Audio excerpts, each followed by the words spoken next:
Hello everyone, आपका teacher helping hand channel में स्वागत है। आज मैं आप लोगों के साथ कक्षा 3 में बेस लाइन आकलन हम लोगों का कैसे करना है ये हम बताएंगे आप लोगों को।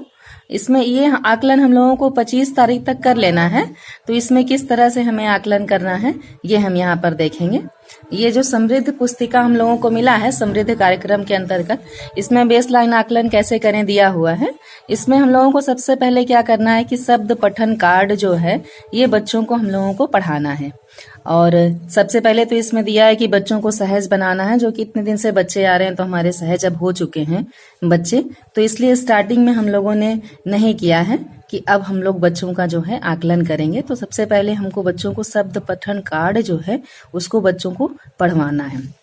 उसके बाद फिर क्या करना है, जैसे बच्चे हैं हमारे, ये हमारा शब्द पठन कार्ड है, नीचे देखिए इसमें बना हुआ है। इसमें जैसे घर है, बस, मन, नयन, तो इस तरह से हम बच्चों से डायरेक्ट नहीं पढ़वाएंगे, पहले हम बच्चों को यहाँ पढ़कर बताएंगे। जैसे कल, नाम, ताला, इस तरह से हम बच्चों को पढ़ेंगे। पढ़ने के बाद बच्चों से पढ़वाएंगे, बच्चों से हम एक एक करके पढ़ने के लिए कहेंगे। पहले जो बिना मात्रा के शब्द हैं, 2 अक्षरों से बने शब्द हैं, फिर 3 अक्षर से बने शब्द हैं, इस तरह से टोटल ये 20 शब्द हैं। इसको हम बच्चों को पढ़ने के लिए बच्चों के सामने रखेंगे। उसके बाद फिर हमें क्या करना है कि इसके लिए हमें एक स्कोरिंग प्रपत्र भी दिया गया है, जो यहाँ है। इसमें शब्द पठन स्कोरिंग प्रपत्र बेस लाइन का है। इसमें हमें कैसे करना है कि बच्चे का नाम यहाँ लिखेंगे, उसके बाद कक्षा दिया हुआ है, फिर उसमें जितने शब्द पठन कार्ड में जो शब्द हैं वो यहाँ पर लाइन वाइज दिए हुए हैं। जो बच्चा हमारा जो शब्द पढ़ पाएगा उसके सामने हमें 1 लिखना है। अगर बच्चा हमारा घर पढ़ लिया तो हम बच्चे के नाम के आगे 1 लिख देंगे, बस पढ़ लिया तो 1 लिख देंगे। और बाय द वे अगर बच्चा मन नहीं पढ़ पाता है तो हम वहां 0 की संख्या दर्शाएंगे। फिर ऐसे नयन पढ़ लिया तो 1 लिखेंगे। इस तरह से हम करते हुए चले आएंगे। लास्ट में जलेबी है, खिड़की है, गुलाल, मिठाई, ये सब बच्चे अगर नहीं पढ़ पाते हैं तो हम वहां 0 प्रदर्शित करेंगे। और उसके बाद यहाँ दिया गया है सही पढ़े गए शब्दों के अंकों का योग। तो टोटल कितने अंक हमारे बच्चे ने प्राप्त किया है उसका योग हम यहाँ पर लिखेंगे।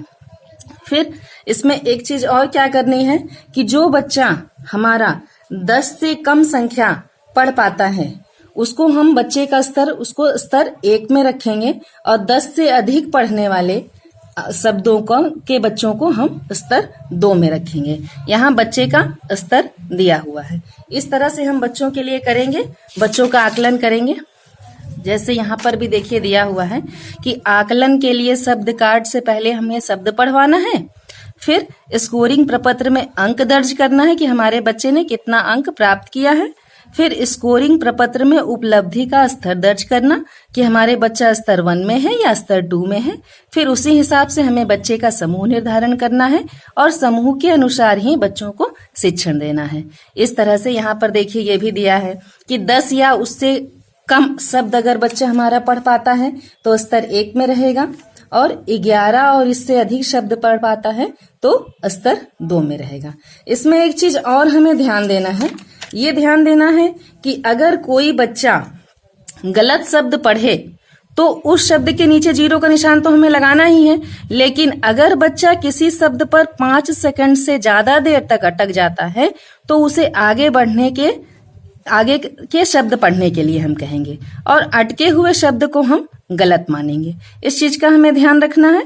और अगर बच्चा पहली पंक्ति का एक भी शब्द नहीं पढ़ पाता है तो उसे आगे पढ़ने से रोक दें और उसकी उपलब्धि में 0 लिख दें। तो कहने का मतलब यह है कि जब बच्चा घर, बस, मन और नयन यही नहीं पढ़ पा रहा है तो फिर मात्रा वाले शब्द कैसे पढ़ पाएगा, इसलिए वहां पर हमें बच्चों को रोक देना है। इस तरह से हम कक्षा 3 के बच्चों का ये बेस लाइन आकलन है, कक्षा 2 और 3 के बच्चों का इस तरह से हम करेंगे। कक्षा 4 और 5 का भी आकलन पत्र है, अगर आप लोगों को जरूरत होगी तो आप लोग बताइएगा तो उस वीडियो को भी मैं अपलोड कर दूंगी। इस तरह से आप बेस लाइन आकलन कक्षा 3 के बच्चों का, 2 और 3 दोनों क्लास के बच्चों का कर सकते हैं। इसका प्रिंट आउट निकाल लीजिए, निकालने के बाद फिर बच्चों का स्तर भर के आप अपनी जानकारी के लिए उसे रख लीजिए।